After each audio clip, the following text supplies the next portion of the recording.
رمضان رمضان شهرك يا رحمن شفيه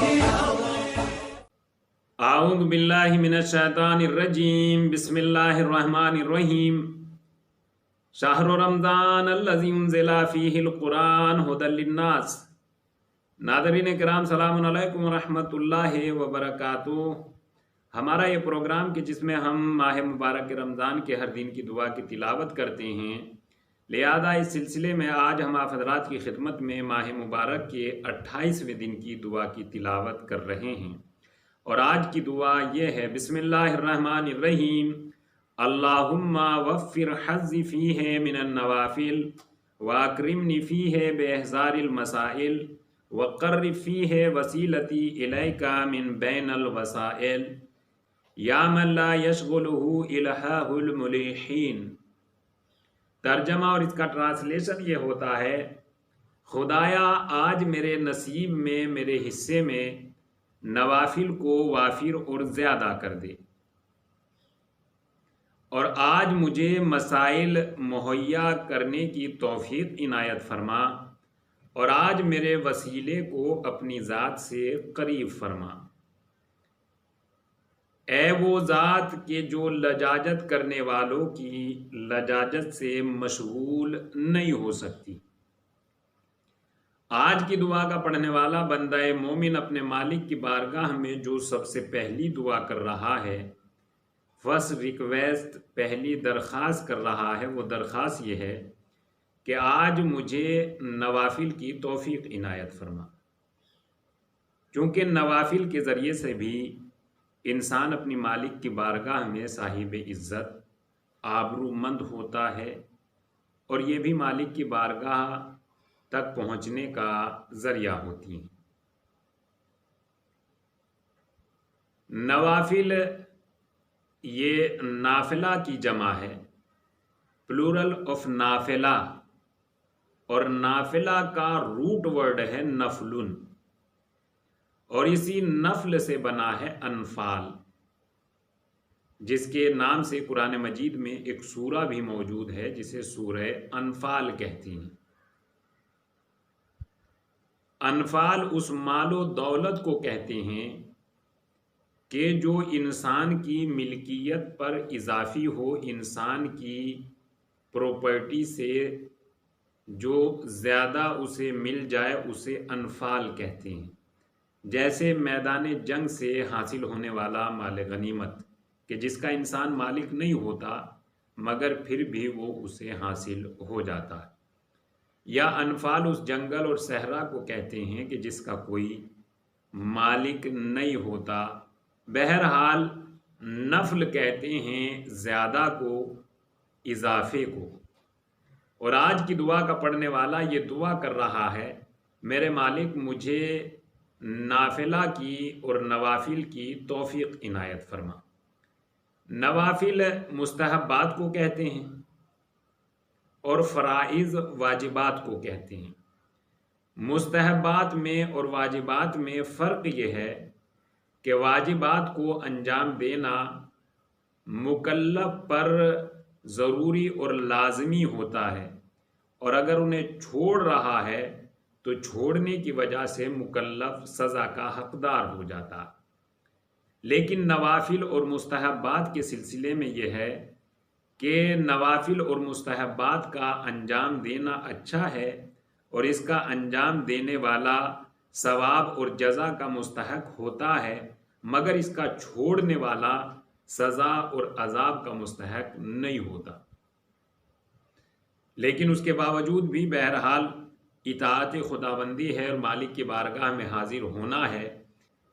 نافلہ کہ جس کا انجام دینے والا اپنے مالک کی بارگاہ میں آبرو مند ہوتا ہے، صاحب عزت بن جاتا ہے،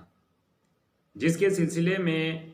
قرآن مجید کے سورہ اسراء کی آیت نمبر 79 ورس نمبر 79 میں ارشاد الہی ہو رہا ہے: بسم اللہ الرحمن الرحیم، وَمِنَ اللَّيْلِ فَتَہَجَّدْ بِهِ نَافِلَةً لَكَ عَسَىٰ أَن يَبْعَثَكَ رَبُّكَ مَقَامًا مَحْمُودًا۔ اے رسول، رات کے ایک حصے میں بیدار رہا کریں، اور اس حصے میں نافلہ انجام دے، اس کا فائدہ یہ ہوگا عسیٰ ان یبعثک ربک مقاما محمودا، تمہارا پروردگار تمہیں مقام محمود پر فائز کر دے گا، مقام محمود تک پہنچا دے گا۔ مقام محمود اس منزلت اور مرتبے کو کہتے ہیں کہ جس پر پہنچنے والا یا جس تک پہنچنے والا مالک کی نگاہ میں اور بندوں کی نگاہ میں صاحب عزت بن جاتا ہے۔ تو نماز نافلہ کہ جسے نماز شب سے بھی تعبیر کیا گیا ہے، اور اس کے علاوہ بھی اور بھی نماز نافلہ میں شمار کی جاتی ہے کہ جس کا پڑھنے والا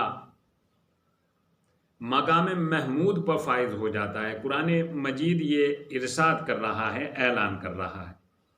لیکن ساتھ ہی ساتھ نافلہ اور نوافل کے سلسلے میں یہ بھی ہے، مولا کائنات حضرت علی ابن ابی طالب علیہ السلام نے ارشاد فرمایا، لا قربۃ بالنوافل اذا اضرت بالفرائض، نوافل اسی وقت فائدہ مند ہو سکتی ہے کہ جب نوافل کی وجہ سے واجبات کو نقصان نہ پہنچ رہا ہو، اور اگر نوافل کی وجہ سے واجبات کو نقصان پہنچ رہا ہے تو پھر یہ نوافل قابل قدر اور یہ نوافل فائدہ مند نہیں ہیں۔ لہذا اس بات کو دھیان میں رکھنا چاہیے کہ نوافل کا بہت فائدہ ہے، لیکن یہ فائدہ تب ہی ہے جب واجب میں نقصان نہ ہو رہا ہو، اور اگر نوافل کی وجہ سے واجب میں نقصان ہو رہا ہے، واجب میں کمی واقع ہو رہی ہے، تو پھر ایسی صورت میں نوافل کا کوئی فائدہ نہیں ہے۔ اس سلسلے میں دوسرا قول اور دوسرا کلمہ مولا کائنات کا یہ بھی ملتا ہے کہ مولا کائنات نے ارشاد فرمایا کہ اذا اضرت النوافل بالفرائض فرفضوها، جب ٹکراؤ یعنی جب نافلہ فرائض کو نقصان پہنچانے لگے، یعنی نافلہ کی وجہ سے واجبات میں کمی ہونے لگے، تو پھر نافلہ کو چھوڑ دو اور واجبات کو اچھے انداز میں بجا لاؤ۔ بہرحال یہ قرآن مجید کا اور مولا کائنات کے کلمات کثار کا خلاصہ یہ ہے کہ نافلہ کا فائدہ بہت ہے۔ قرآن مجید اعلان کر رہا ہے کہ نافلہ کے ذریعے سے انسان مقام محمود تک پہنچ سکتا ہے، اور مقام محمود اس مقام کو کہتے ہیں کہ جہاں انسان اپنے مالک اور دوسرے تمام انسانوں کی نگاہوں میں صاحب عزت بن جاتا ہے، آبرو مند بن جاتا ہے۔ لیکن یہ فائدہ اسی وقت ہے کہ مستحب انجام دینے کے ساتھ ساتھ ہم واجب کو بھی خضوع اور خشوع کے ساتھ انجام دیں، واجب میں بھی کمی نہ آنے پائے۔ اس سلسلے میں ہم آپ حضرات کی خدمت میں ایک مثال یوں عرض کر سکتے ہیں کہ اصل میں جو بیسیکل ہے وہ واجب ہی ہے۔ اگر واجب کو چھوڑ کر صرف مستحبات کو انجام دیا جائے تو اس مستحب کا کوئی فائدہ نہیں ہے، اس لیے کہ جو مین چیز ہے وہ واجب ہے۔ مثلا جیسے کسی جگہ پر کام کرنے والا، ڈیوٹی کرنے والا اوور ٹائم تب ہی کر سکتا ہے جب وہ اپنی ڈیوٹی کو اچھے طریقے سے انجام دے اور اس کا مالک اس سے خوش بھی ہو۔ یہ اوور ٹائم ہر کسی کو نہیں ملتا، یہ صرف انہی ورکرز کو ملتا ہے کہ جو ان کے یہاں کام کرتے ہیں اور جو اپنی ڈیوٹی کو، جو ان کی ڈیوٹی ہے، اسے مکمل طریقے سے انجام دیتے ہیں، بالکل ایک دم ایمانداری کے ساتھ، تو ان کا مالک خوش ہو کر انہیں اوور ٹائم کے لیے بھی کہہ دیتا ہے۔ تو ایسا ہی ہے بالکل، اصل میں ہماری جو مین ڈیوٹی ہے وہ ہے واجبات کا انجام دینا۔ ان واجبات کو انجام دینے کے بعد اب اوور ٹائم ہم یہ بھی کر سکتے ہیں کہ مستحب کو انجام دیں، اور اگر ہم مستحبات کو انجام دے رہے ہیں تو دونوں کے ساتھ، واجب اور مستحب دونوں کے ساتھ مل کر ہم اپنے مالک کی بارگاہ میں آبرومند ہو جاتے ہیں۔ اور آج کی دعا کا پڑھنے والا دوسری دعا یہ کر رہا ہے کہ مالک مجھے مسائل مہیا کرنے کی توفیق عنایت فرما، وَأَكْرِمْنِي فِيهِ بِإِحْضَارِ الْمَسَائِل، مسائل کا مہیا ہو جانا۔ جب انسان کے حالات سازگار اور مسائل مہیا ہو جاتے ہیں تو انسان راہ کو تیزی کے ساتھ طے کر کے اپنے مقصد کو حاصل کر لیتا ہے۔ لہذا آج یہی دعا کی جا رہی ہے، مالک آج میرے لیے مسائل کو مہیا کر دے تاکہ میں اپنے مقصد کو بآسانی حاصل کر سکوں، اور یہ تبھی ہوگا جب اس کام میں تو میری مدد کرے گا، تیری مہربانی میرے شامل حال ہو جائے گی تو میرے تمام کام آسان ہو جائیں گے۔ اور آج کی دعا کا پڑھنے والا اپنے مالک کی بارگاہ میں تیسری دعا یہ کر رہا ہے، وَقَرِّ فِيهِ وَسِيلَتِي إِلَيْكَ، مالک آج میرے وسیلے کو اپنی ذات سے قریب کر دے تاکہ وسیلے کی مدد سے میں بھی تیری ذات سے قریب ہو جاؤں۔ قرب الہی حاصل کرنے کے سلسلے میں ہم آپ کی حضرات کی خدمت میں یہ باتیں بیان کر دیتے ہیں کہ وہ چیزیں کیا ہیں کہ جن کے ذریعے سے انسان قرب الہی حاصل کر سکتا ہے۔ اس سلسلے میں ہم آپ حضرات کی خدمت میں مولا امام سجاد علیہ السلام کی 22ویں دعا کہ جسے پروردگار عالم کی بارگاہ میں امام سجاد علیہ السلام نے بیان فرمایا، دست دعا کو بلند کرتے ہوئے آواز دی، وَاجْعَلِ الْقُرْآنَ وَسِيلَةً لَنَا إِلَىٰ أَشْرَافِ مَنَازِلِ الْكَرَامَةِ، مالک قرآن مجید کو ہمارے لیے وسیلہ قرار دے، تیرا کلام اور تیرا قرآن، اس قرآن کو ہمارے لیے وسیلہ قرار دے تاکہ اس وسیلے کے ذریعے ہم کرامت کی عظیم ترین منزلوں پر فائز ہو جائیں۔ قرآن مجید کو وسیلہ بیان کیا گیا اور اہل بیت علیہم السلام کو بھی وسیلہ قرار دیا گیا ہے۔ اس سلسلے میں ہم آپ حضرات کی خدمت میں اللہ کے رسول حضرت محمد مصطفیٰ صلی اللہ علیہ وآلہ وسلم کی ایک حدیث مبارک بیان کر دیتے ہیں کہ جس حدیث کو